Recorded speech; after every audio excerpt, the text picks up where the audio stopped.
Hello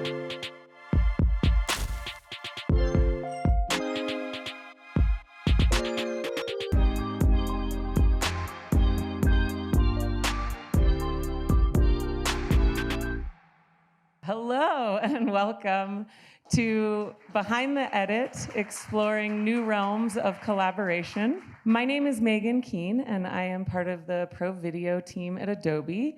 I'm also actually a Sundance alumni. I used to work in documentary film for many years, so nice to be back here on the mountain and so nice to be here with all of you. So before we start, I'd like to introduce our panelists. First, we have Crystal Kayiza. Crystal was raised in Oklahoma and is now a Brooklyn-based filmmaker, named one of Filmmaker magazine's 25 New Faces of Independent Film. She is a recipient of the Sundance Ignite Fellowship, Creative Culture Woman Filmmaker Fellowship, and Sisters in Cinema Documentary Fellowship. Just a couple. Crystal is the recipient of the 2022 Documentary Development Initiative Grant in partnership with HBO Documentary Films and the Gotham. Her film Edgecomb was an official selection of the 2019 Sundance Film Festival and was distributed by POV. Her short See You Next Time was official selection of the 2020 Sundance Film Festival and released by The New Yorker. Crystal was the winner of the 2020 Tribeca Through Her Lens grant with her film Rest Stop, which premiered at the 2022 Toronto International Film Festival and is also playing here at Sundance. She is currently working on her first feature film, which received the 2021 Creative Capital Award. Let's take a look at a piece of Crystal's work.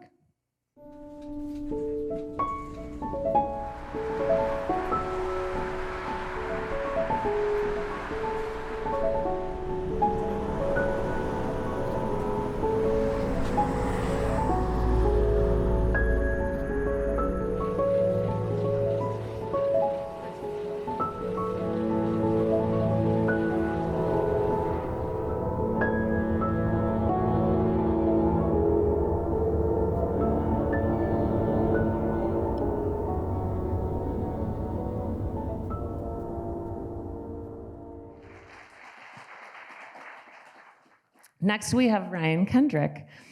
Atlanta-born Ryan Kendrick is an editor residing in Nashville, Tennessee. While studying editing in New York, he began his career as an assistant editor in reality television, and shortly after began to edit independent films. He also works as a commercial editor, steering national campaigns for Intel, Wendy's, and Gatorade. His recent narrative work includes Silo, a feature released by Oscilloscope in 2019, Comfort, a short executive produced by Lena Waithe for the Tribeca Film Festival, and the feature I Can Feel You Walking, which premiered at the Austin Film Festival in 2021 and saw him teamed up with the frequent collaborator, Rachel Lambert. His latest feature with Rachel, Sometimes I Think About Dying, is premiering here at the festival in the US Dramatic Competition. Let's give a hand for Ryan Kendrick.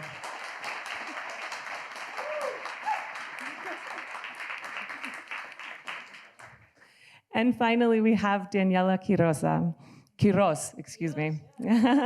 Daniela is an award-winning film editor who primarily works on social justice-focused documentaries with a unique perspective and visual style. She edited Latino Vote Dispatches from the Battleground, which broadcast on PBS ahead of the 2020 November election.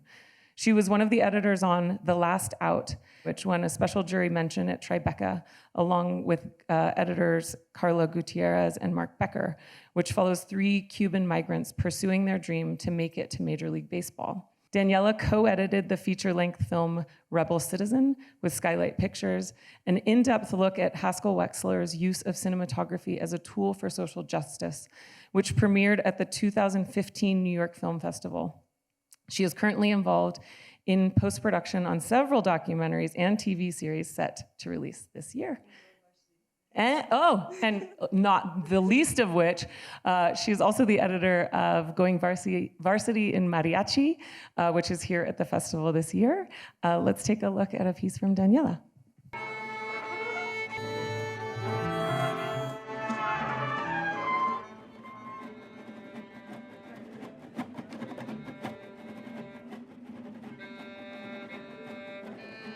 All right, here goes. So everything that happened before today, doesn't matter. Whatever happens from this point and on is what matters. So you're gonna go over there, you're gonna play with lots of pride. For what? To honor the members before you and to leave a legacy for the members after you guys. You raise up your hand if you're a senior.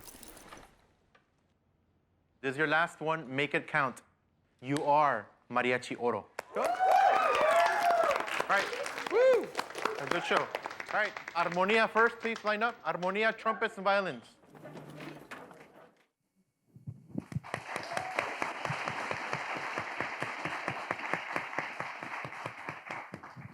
Thank you all for being here. Where I'd like to start is a question that I think a lot of filmmakers, a lot of people here at Sundance can probably relate to, is I'd love to hear how it feels to be premiering your films here at Sundance. Great. This is my background's in nonfiction filmmaking, and this year I'm screening my first scripted short. And so I think having the opportunity, making this film during the pandemic, we were in production in 2021. My producers and I were, kind of diving into this project with no idea of where this film would be seen, if we would be able to screen it in person. And so I feel really lucky to be at a place like Sundance and, not only screen the film and have audiences respond to it, but celebrate the team that put so much hard work into the project. I feel really grateful for that. Congratulations again. And how about for you, Ryan? I mean, it's wild. We were just cutting this movie in my house. It's really wild to be here and have people see it and be in a room with kids. It's really exceptional. It's great. Yeah, honestly, it's a professional dream come true to be here. Every film you work towards this deadline, this festival deadline, and it's a benchmark, right? The highest of benchmarks is to get into Sundance, and you kind of leave everything on the field, and you hope that festivals and Sundance see what you see in the film and the hard work that you put into it. So this has been an amazing wild ride. And so the topic of our conversation today is really about collaboration and looking at how filmmaking is starting to push the bounds of collaboration and how we work together. So how important is collaboration to the filmmaking process? I think that collaboration, you have to have a great relationship with your directors, your producers, everybody to be able to actually make the best possible film that is out there, right? Like, as an editor, I see myself as a steward of the film. I see myself as somebody that wants to give the best, has the best of interest of the film in mind. And it's the director's vision, though, at the same time. So you really have to have that trust built up at the beginning. You have to use the tools and resources and have that communication, open communication there, so that you can build that trust, build that open communication, and create the best possible product that you can actually, at the end of the day, tell the best story that's available. I think in a lot of ways, the reason why I kind of gravitated towards, in the beginning, nonfiction filmmaking, and now in the scripted space, is the idea that, making a film is not just kind of making whatever people are going to see on screen, but the life of a film is also a process of building a community from all the folks that are on set, or people that are in front of the camera, all the folks that are supporting you along the way. And in a lot of ways, I think Unrest Stop specifically, that was a goal that was top of mind for myself and my producers, Juliana Kinley and Britt Fryer, because the film is about family, and so we wanted family and the themes of family to be a core part of our process in terms of, who is on our team and the environment that we created on set. And I think those collaborations, as much as celebrating being at Sundance, is something that I'm really proud of, as well as the experience that people had as part of the film. And Ryan, in your bio, it mentioned that you and Rachel have collaborated numerous times. So how has your collaborative relationship grown over multiple projects? Well, she's right there, so she's... So watch your words. It grows in an interesting way in terms of how you build starting artistic relationships with people, which is everyone's kind of poking and prodding each other a little bit. And then you get to a point of comfort with each other where you're not necessarily reading each other's minds, but you're able to move together in a direction, even if you're not into the same thing, and then find the thing you want to make. I mean, this is our third film, and we had just finished one right before she went and filmed this one. So we sort of already had rapport that was like, we're sitting in this room, you're on my sofa, you know, here's how we're going to talk about the film. And it, I mean, from the first one we did, we never knew anything about each other. She just came down from New York and was living in my office. And we got to know each other that way. And then over the course of time, you just start to be like, I don't know, you just kind of mind meld a little bit. It's hard to describe what that is, I think. Yeah, I mean, I think a lot of the filmmaking collaboration, and specifically in the edit, has to do with trust, right? Because ultimately, your role as an editor or director working with an editor is to support each other's ideas, but also to challenge each other's ideas, right? To say like, man, I don't know if that's working as well as you think it is. And so, Crystal, I know that you directed and edited this, but you've recently started branching out and working with co-editors. So how is that process of, you know, being the director, but also being an editor and working with an editor? Yeah. So in the past, all of my previous shorts, I had cut them myself, and I really loved the process of relearning and refamiliarizing myself with a film in the edit, and especially in a documentary. Those films are written in edits, and so I think it's this really beautiful discovery. And with Rest Stop, I was really committed to kind of diving into the edit on my own, and it quickly became apparent that that was not a good idea. And it was a real struggle, because I think there's this balance as a director of wanting to, you know, there were such beautiful collaborations as part of this film, and I think in the development phase and in the post phase is like, for me, where I really isolate, and it can be really lonely in a lot of ways, and you're kind of in this room with the footage that you have this really emotionally charged relationship with. And so after I had cut, you know, up until the rough cut, I remember having like a conversation with Jelena, who's also here, my producer, and she was like, "It's okay to let it go." And it's this process of like the trust and collaboration that you were talking about before. And so I worked with a co-editor, Harry Chepka, who was, you know, the hands that were helping form the film, but also like a bridge to me understanding the film in a different way, like the film that I had written, the film that I had made in production, and then the film in post. And, you know, there are folks in community along the way that kind of help me as a person that's trying to kind of build out this vision, do it in a way that kind of removes any of the biases that I have as a director that might obstruct getting to the best place. So it was the first time, and I think a really incredible learning experience, and one that I'm continually learning about and excited to bring into my work in the future. Yeah, it sounds like you're really stretching yourself creatively, pushing yourself to new, not just moving from documentary to narrative, but broadening what you're trying to accomplish. That's congratulations. Daniela, you know, from your bio, you clearly have worked on a number of different types of projects. Why is it that you feel like you're drawn to sort of social justice subjects in particular? So, you know, I want to make an impact in the world, and I wasn't smart enough to be a lawyer. I'm creative and I'm artistic, and I think smart in a different way. Smart in a different way.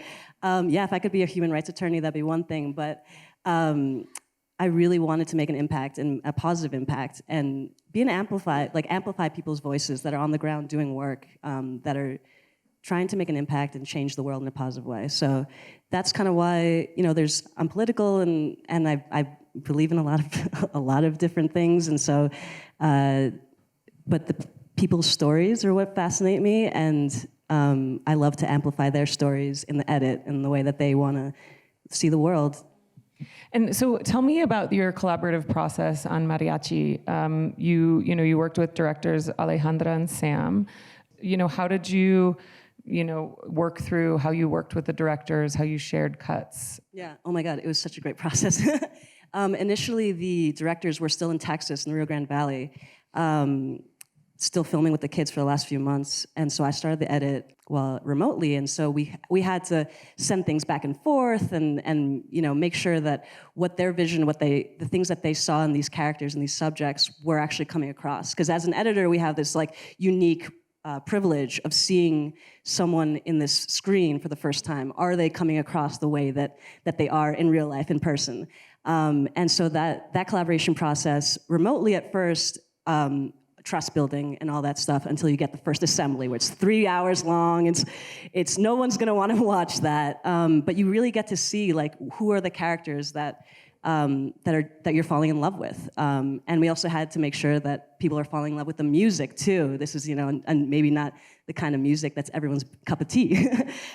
So we wanted to make sure that everyone's falling in love with the music, and it was just an amazing collaboration to be able to work with these. Two directors, Alejandra and Sam, who were so passionate and cared so much about these kids and everyone in the film. And we were honest with each other. We gave each other a hard time often. We worked through difficult decisions together. And we knew that each of us had the best interest of the film in mind. Yeah. And Frame IO came into play for your post-process. Yeah, exactly. And especially for remote, it was great to be able to send them selects. So like, these are the things that are standing out to me.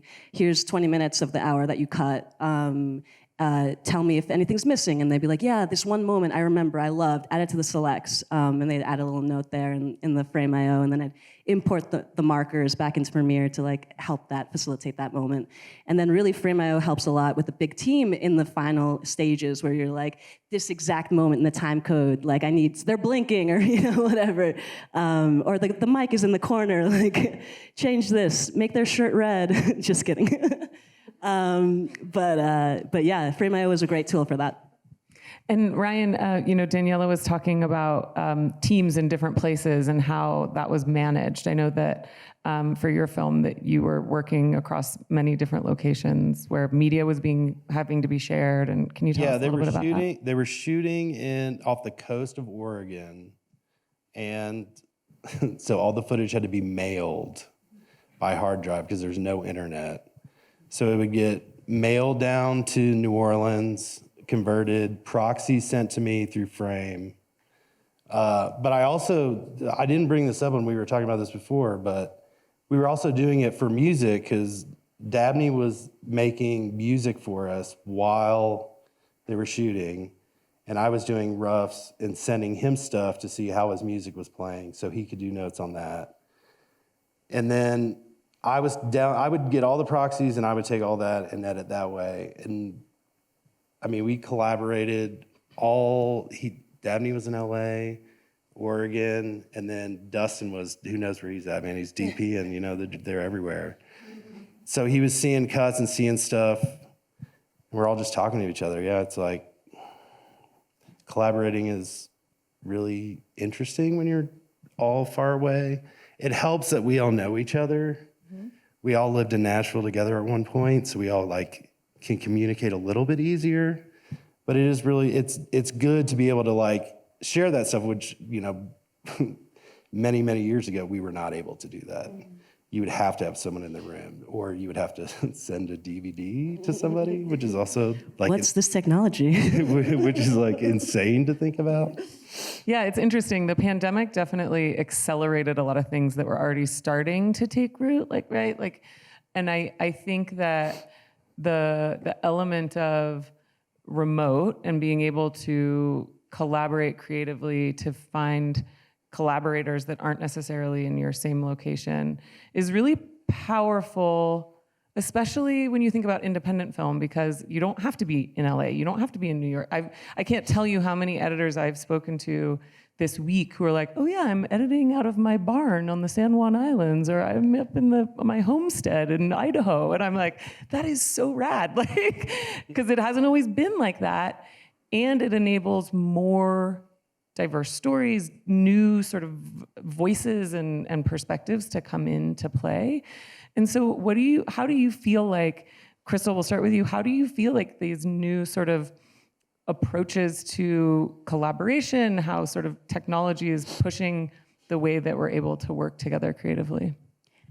Yeah, I mean, I think the first thing that comes to mind is just with the ways in which we're able to share information online. Like, I think it just makes everything a lot more accessible. Like, I think in a lot of ways, kind of working on films in high school and going to film school, there's this idea in terms of location that you're talking about, that to make it as a filmmaker, to pursue this as a career, you need to be in New York or LA, and there are things that you have to sacrifice in terms of the types of storytelling. And for me, that was kind of the framework and blueprint that I was operating under. But now it's like, if I want to go back home to Oklahoma and work on an edit and pass it back and forth between folks, or if I'm on a shoot somewhere and a colorist wants to send me a pass and frame, like, we can do things in person, and that interpersonal, like, physical, like, being in a room with someone is incredibly important. But there are folks that I can work with now that I wouldn't have been able to work with before if the technology wasn't there for us to be able to connect and have those types of conversations outside of being in a room together. Well, for a long time, we didn't think it was possible to remote edit a film, right? Like, there was no way. And Ryan, you spoke a little bit when we were preparing for this about sort of the potential with cloud and media sharing and sort of cloud collaboration. Yeah, I mean, it ties in a little bit. I was thinking as you were talking, Crystal, about this, about how cool it is that I can work with the people I want to work with, and everyone can kind of live where they want to live. And it's like, these are my friends that I've worked with on stuff before, and it's like we're not tied to being in the same place. But going into that regard, I was talking about cloud computing and how interesting it is, so that, like, I could be editing from home and Rachel could be wherever she needs to be cutting. Or if we need, like, or Dabney can be watching the playback and scoring it live. I mean, he was doing that when we were on Zoom. You'd see him in his room with all his pianos, and he would be like, maybe it's this tone or maybe it's this tone, which is so cool, because usually I have to be like, all right, well, let's go across town and we'll go do this or we'll go do that. Now he can watch it back and he could be like, oh, let's do this under this part while we're, like, actually working. It's great. Absolutely. I also, as I was mentioning, I think it's really important that it's bringing in newer voices that maybe felt like it wasn't as accessible anymore. And Crystal, I mentioned in your bio that you were part of the Sundance Ignite and Adobe Fellowship. Can you give a little bit of background of what that program is? Yeah, so I was a fellow a few years ago. It was actually my first time at Sundance. And it essentially kind of, one, is an incredible community of young filmmakers between 18 and 25. And it gives you access not only to the festival, but to kind of master classes and mentorship. And I describe it in a lot of ways as kind of like a behind the scenes of how this industry works. And it's one thing to decide for yourself as a filmmaker that, like, your voice is important enough to, pursue making a film, and then having that film seen and supported is like a whole other creative endeavor. And I think the Ignite Fellowship just provided me with the opportunity of being in a place like Sundance and making it feel like an institution like this was accessible to me.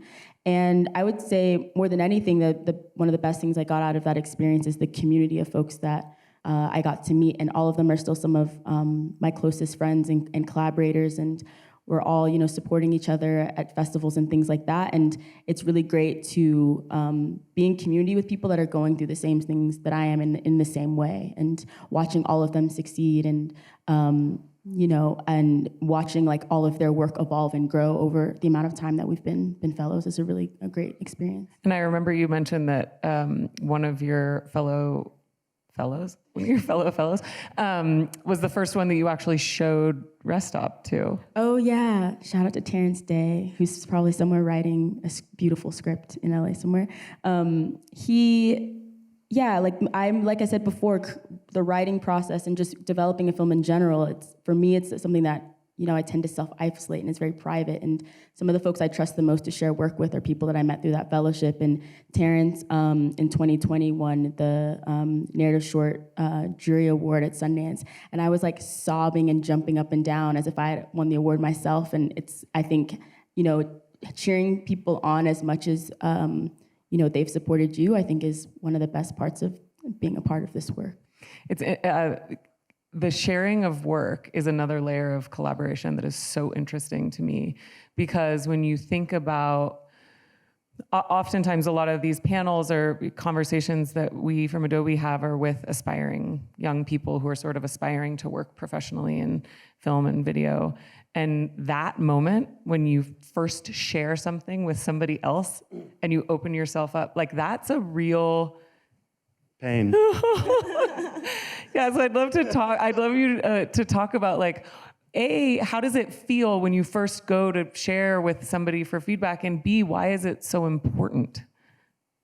Yeah, I mean, you've been in sort of a tunnel vision, right? In this process, you self-isolate. You're in a dark room, and it's so important for someone else to see what you've worked on to make sure that you're getting the message across that you think you are, right? And people that you respect, people that respect you, are going to tell you honestly whether or not you're on the correct path.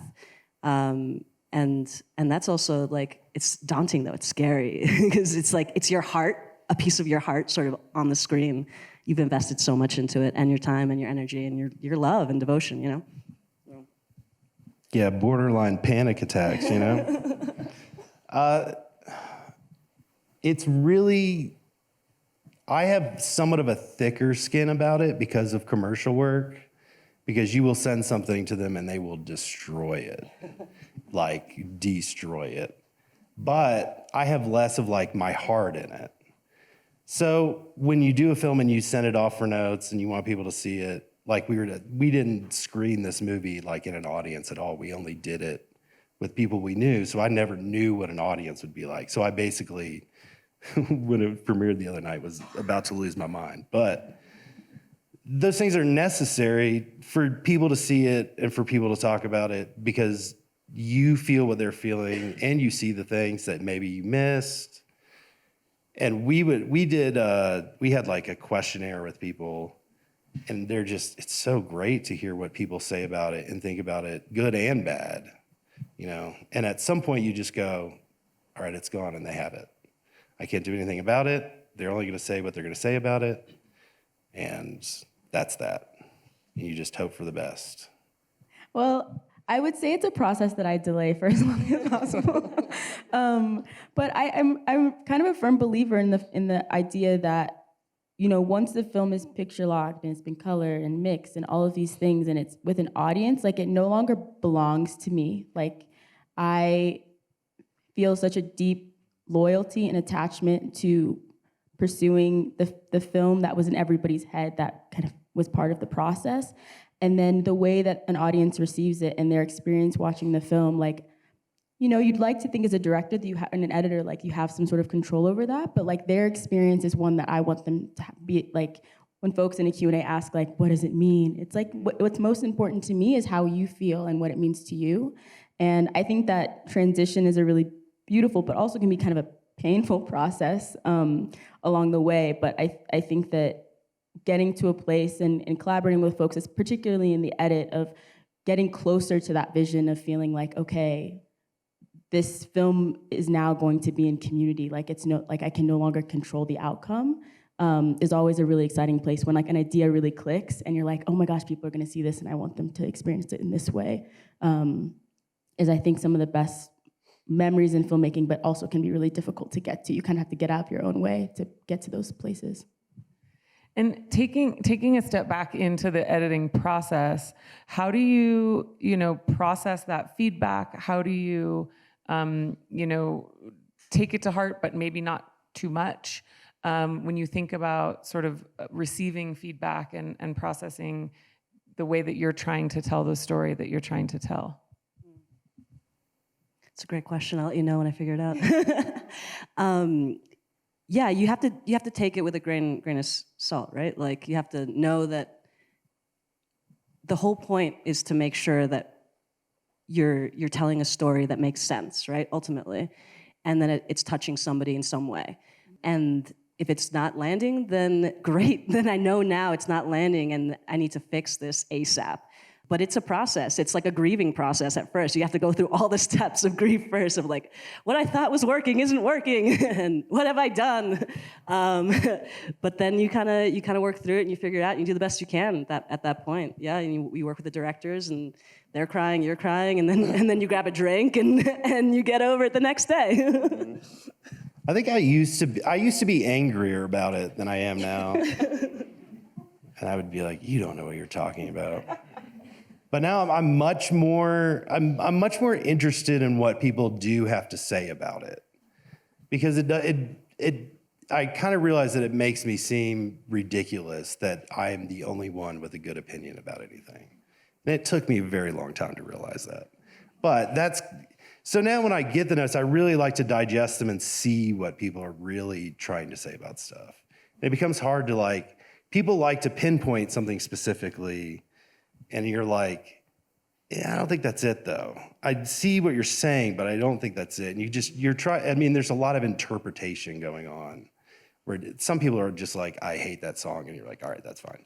But it's like, sometimes it is like, oh, I didn't really feel what this person was feeling here, so maybe you should take that out. And I'm like, I don't need you to tell me to take it out. I just need to know this part of it where you're like, that didn't work, And so often it's about, there will be a note that comes in about a specific piece, and you're like, is it that piece, or is it 5 minutes ago that we didn't set this up correctly? And almost always 5 minutes before that. Yeah. There's something that was missed, and you missed it in the first place, and someone else isn't seeing it. You didn't leave the right breadcrumb that you needed to leave.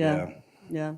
So we talked a little bit about remote collaboration. Are there other, shifts that have happened for you in the way that you edit, the way that you approach editorial in the last few years that you believe will remain, or that have sort of changed the way you think about your process?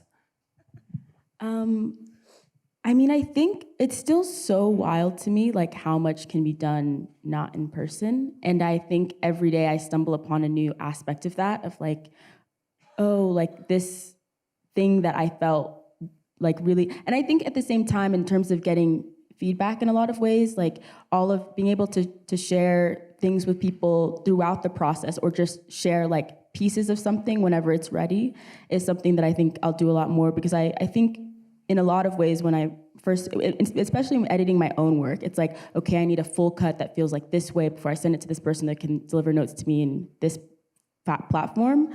But now it's no, I can give you this 3 minutes of something that I just worked on. And I think this kind of piecemeal fashion of working, and what you were talking about before, it's kind of where in the edit am I, and what's important for people, what's important to convey to people right now. And so I think that will definitely be, in this process of learning to be more open about sharing things earlier, I think that's definitely something that seems more easy and accessible to me now. You don't have to get too far down a rabbit hole before you kind of open the project up to folks, because it's easy to kind of swap files and not necessarily have to kind of sit with someone in person. And I think it also makes sometimes hearing someone give you a really tough note, with them looking in you in your eyes, yeah. So it's someone across the country sending you something over, Don't cry. Exactly. But crying in edit is totally fine and appropriate. And so, yeah, I think I don't necessarily know if that kind of answers the question, but I think there's, as kind of, especially going into my first feature project and working with an editor, it's really interesting to think about. I was super committed, we need to spend this many days editing in person, but it's made it so much better for someone, she's now a mom and is juggling all of these things. It's so much more accessible for us to have a good workflow, working remotely. There's not, the constraints on who I can work with, because we have to kind of sit together in person. Yeah, that's huge. Yeah, I would definitely agree. There's some points where it's you want to be able to tap someone on the shoulder and just kind of run something by them, but the ability to kind of work on your own schedule, weekends, however it fits with your schedule, and be able to, as long as you're getting the work done. The hybrid model for me is I hope that's the future, because I love collaborating with people in person. There's something about that, but also just to be able to jam in the edit room without worrying about someone is this done? Is this ready? That pressure for me is away, and I can just send them a link at the end of the day. I love that. Yeah. Yeah, I'll never in person will never be entirely replaced. But the isolation we had before from like sets was you always felt very isolated with someone just off shooting, doing something. And now we feel connected to it and a bit a part of it now, that I think that's the thing that I'll always want to be able to feel, because I think it helps the film when you do it, because you don't feel so separated from the tone and, the thing that everyone's making. You get to really feel a part of it. And all the tools that we have now help us do that. It's kind of great. Yeah, I'll also say I think in response to that, I think as a director has made me gravitate towards bringing on editors way earlier than I would have originally thought of, because it's so much easier to just work with people's schedules when it's more remote. It's like editing for weeks on end in person, or kind of passing drives back and forth. Now it's like, well, we're going to be working on a bigger project in a year. Now we can work on something small, like remotely, and kind of pass things back and forth when not necessarily that the stakes are lower, but it's something that there's more flexibility, I think, in kind of aligning when and how to collaborate. Yeah, which also speaks to the topic we were talking about earlier about feedback and, leveraging something like Frame IO to say, oh, okay, I, the director, can't look at it right now, but I can look at it tonight and I can send you notes that you'll have in the morning and we can keep moving on this, versus like, I need to be in the edit room with you right now. Right. But I agree with you, Ryan, that the in-person, there's something in that There's a little bit of magic. energy that, I like to say that you smell the other person's lunch. What? I know it's disgusting, but if they have really good Thai food, you're like, damn, that smells good. Or like a beer at lunch, you're like, Yeah, oh, you're like, okay, eh. I see where you're coming from. It's a bonding experience, sure. So like I said, we often have a lot of young and aspiring filmmakers watching these kind of panels, or likely even here in the audience. Starting with you, Crystal, I'd love, what advice would you have for, young people who are hoping to sort of find their way in film? Yeah, some of the best advice that I got kind of starting when I first started freelancing and deciding that I wanted to direct was actually in the Ignite program. We were doing some sort of workshop where we were like pitching projects, and at the time I was pitching Edgecomb, which is the first doc short that I screened at Sundance. And I was, at the time, I think, although I had gone to film school and had been making films since I was a teenager, still really insecure about calling myself a director. It felt like this big kind of title or thing to claim within my identity. And at the time, Effie Brown was a mentor, and she's like, you have to name yourself. Like, no one else is going to claim this for you. Like, if you don't call yourself this thing when you walk into a room, like, no one else is going to name you. Like, you have to name yourself. Or alternatively, you don't want someone else to name you or attach an identity that you don't feel aligned with. And I think I would kind of like, go to events like this or go to mixers, and people would be like, what do you do? And I'm like, I'm a director, I make films. And I think gradually over time, you kind of say it louder and louder, and it becomes a thing where it's,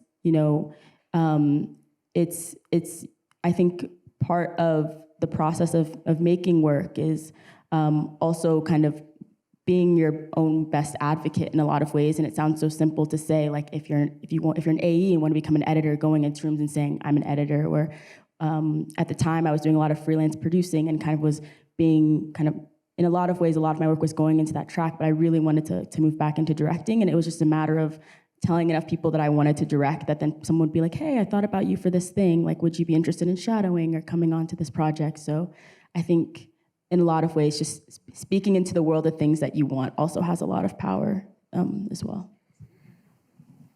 I think the best advice I have, I don't really have like general filmmaking advice, only editing stuff, but the edit room is a really great place to just make tons of mistakes and to just try stuff and do something absolutely horrible, do the opposite of what you want to do, just play and do all kinds of stuff, and don't feel like you have to walk in and know everything and everything you want to do. It's okay to be like, I don't know, let's figure it out. Yeah, I mean, I would say also one thing that really helped me a lot was growing my community of editors, always having those connections of like, you've got this group of people around you that are maybe, if whenever I can't take a project on, I send it to my group, my email group, and they send me stuff. There's so many ways to get jobs that way. And a couple of resources that are great for that is the BIPOC Doc Editors website. They house information of so many talented editors that are looking for work and have diverse experience. And then the Karen Schmier Fellowship as well, which I was a part of as well, really launched my ability to build this community of editors. And we're all nerds, and we all just nerd out about stuff, Yeah, that's a good point to talk about before we're going to open it up for some questions from you all. So start thinking. Is the role of community and sort of how the pandemic also really sort of accentuated this need for community and finding community and connecting with like-minded people or people that have a very similar interest to you. And it's been really interesting to watch sort of how filmmaking and editing communities have sort of found a way to connect with each other even when we weren't able to have networking events. And so it's a great point. Okay, so we don't have a microphone to pass around, but we are going to open it up to questions from the audience. So if you want to call out your question, I can repeat it. Yes, right here. So the question for the recording is about sort of how do you approach the need for a live review session when you are in different locations? Yeah, I've done it a few times. I have a breakout box that turns my Premiere into a webcam over Zoom. So it plays back. It basically is my camera. Instead of seeing me, you see that.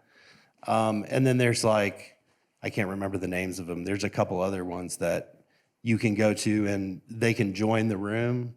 Some of the normal streamers have a lot of delay, so that doesn't help a lot.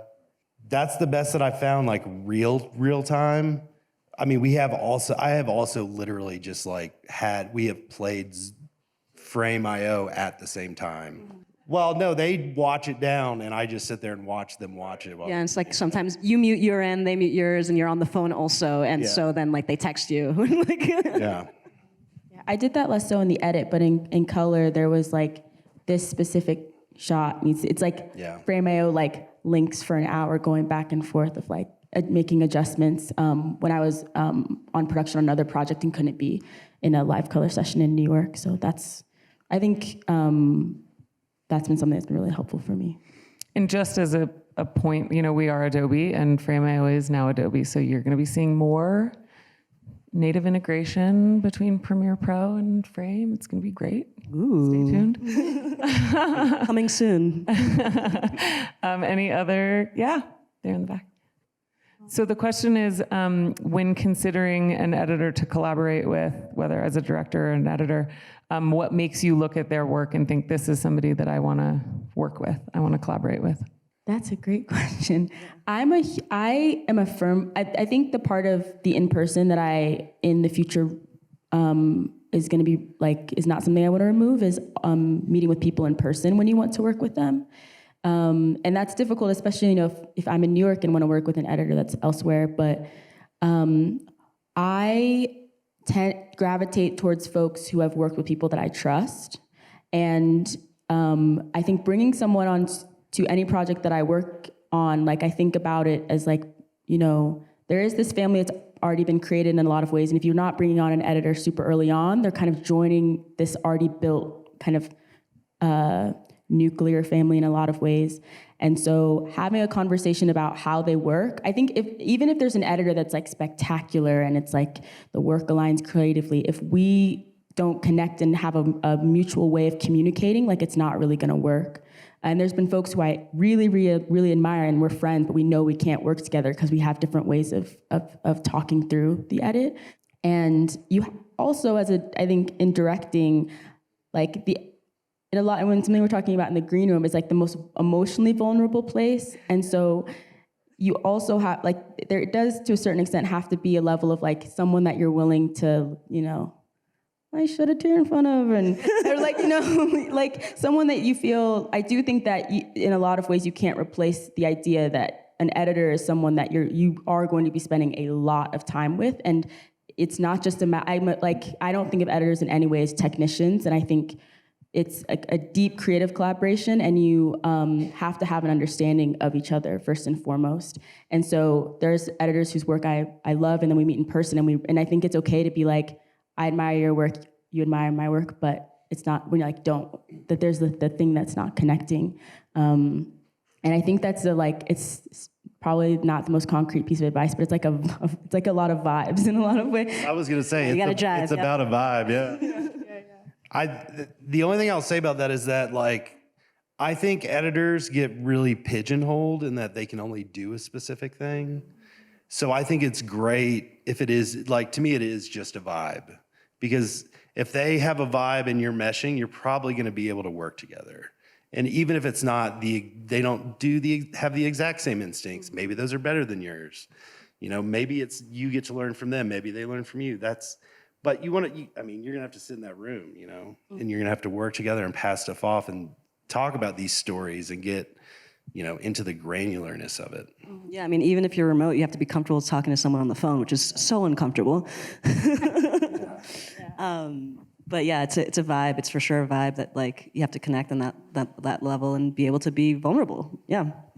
And another great piece of advice that I received from a producer is it's okay. I think a lot of times, because filmmaking is this, it can be kind of intense in these working collaborations. It's also okay to think of something in a lot of ways when you're starting to work with someone, even if you are friends, as a job where there's a trial period, and also giving someone the room to say, I'm working on my first doc feature now, and the editor that I want to work with on that feature is cutting the work sample, and we're not only using it as here's this product you need to deliver, but this is an opportunity for us to develop a language in order to communicate around this project, because we're editing this work sample for 4 weeks, but the feature we're gonna be together for a year or more.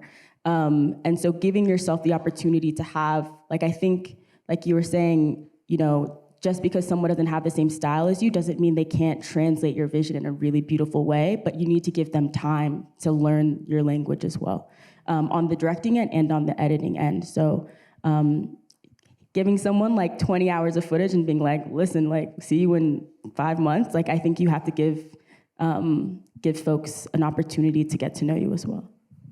Which I think the vibes thing goes both ways. You need to make sure that they're somebody that you want to work with too. Because I can speak from experience, editing for somebody that you don't vibe with is really unpleasant. Any other? Yeah, here. Yeah, so the question is from Michael, who's an aspiring filmmaker, editor out there. Anybody looking for, asking about how to go about getting your foot in the door as, an editor. I know for documentaries, it's a lot of it, you have to get your hands dirty, right? You have to actually be in the edit room, and one way is to start as assistant editor, but we're really trying to foster this new generation, next generation of editors through an associate editor role, which is really important, sort of middle ground area where it's not technical. You're actually making cuts, you're adding music in, you're making creative decisions that a lot of times assistant editors don't have the space to actually make. So I would say that associate editor role is kind of it needs to become more bigger and more prevalent in any story, but you can probably speak more to narrative. To maybe?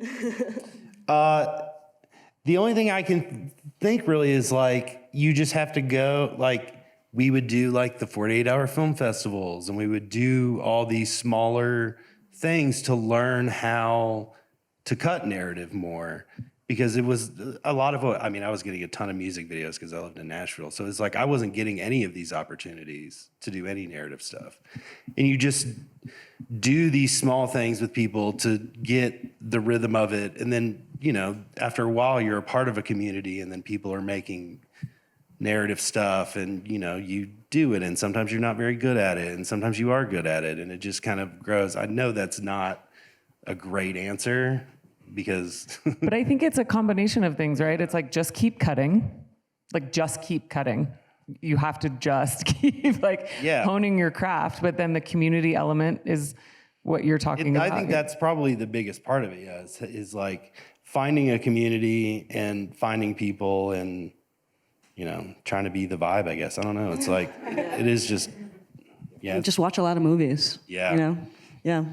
I also think that there's, obviously a respectful and tasteful way to do this, but I think more on the directing side, when I first started freelancing, I would just cold email people that I respected and admired and was like, I'm in Brooklyn, you wanna have a coffee to talk about how much I love your work? That's so brave. Doing? And you'd be surprised, like really, really, and I also encourage people that, you know, are more seasoned, like it's really, and those conversations can like really change the trajectory of someone's passion. And I really like give credit to the people that had no idea who I was, but just saw an email drop in their inbox that are some of my best mentors now. Like, don't be afraid of reaching out to the folks that you want to work with, because you never know. Like, I feel like sometimes there's pockets of time where you're like, really need someone to work on this thing, and always the people that come to mind first are the folks that have just reached out to be like, hey, I saw your screening here and would love to work together in the future. Just having coffee with people or meeting up has a huge impact as well. You'd actually be surprised how many young editors I've heard who have done that and it's worked and they've responded, and B, really accomplished editors that I know who are like, oh yeah, I met my new assistant and because they just emailed me and I responded, and it's more common than you might think, actually. Wow, I wish I had done that. Oops. Any other? Yeah, right here. Yeah, so the question is, when you get a lot of notes all at once, how do you sort of go about digesting those notes?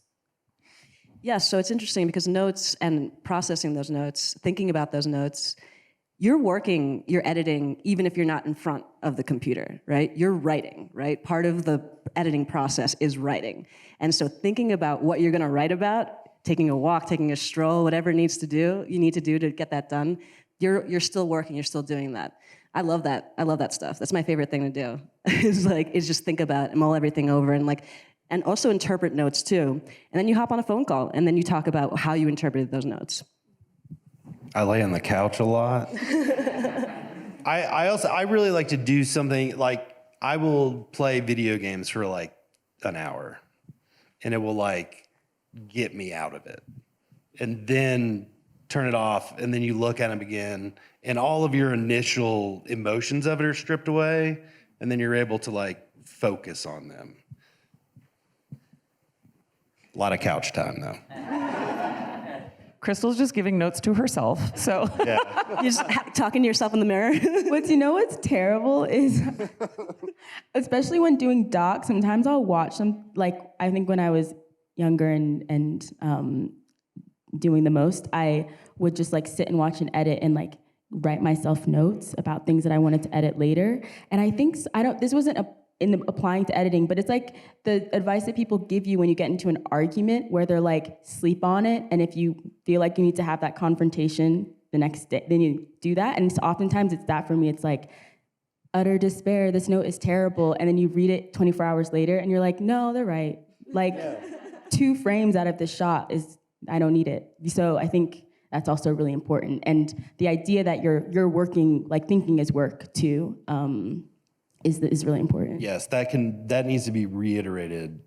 Thinking is work, and it's okay for you to not always be sitting at your keyboard, hitting in and out. Like it's okay to think about stuff and to walk around, because that is part of it, because it is a very mental job. And you can't turn it off, right? Like even if it's after 7 p.m. and you're off the clock technically. I'm thinking about it on the subway. I'm thinking about it at dinner. It's just a 24-hour job sometimes when you're really in it and immersed in the project. Yeah. All right, unfortunately, we are at time. I want to thank all of you for attending our panel. Thank you so much to our panelists for joining us. And enjoy the rest of Sundance. For an independent filmmaker to get into Sundance is a huge thrust. The odds are incredibly long. When I got the phone call that we got in, it was just like shivers down my spine. This is icing on the cake being here, but the real joy of the process is the process itself. The films that come to Sundance are addressing really big issues. The fact that Adobe supports that kind of content and material is really important. The dominant thing in the way I think of and develop a film is through editing. I'm addicted to editing because I know the power to tell the story the way you want it to be told. Editing is like playing with the world's greatest video game. I always look at editing as one big puzzle where the pieces are broken or don't always fit. You have to figure out what's the best way to put that puzzle together, not like, what's the puzzle I want? When you can get a scene to come together and sing, there's no feeling like that.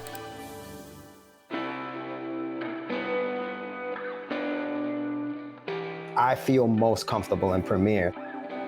It's less bureaucratic than other softwares. Everything's just become much faster and much simpler. That, I think, they've really perfected. Premiere Pro is just giving people what they need. Everything works together, and so it just saves time.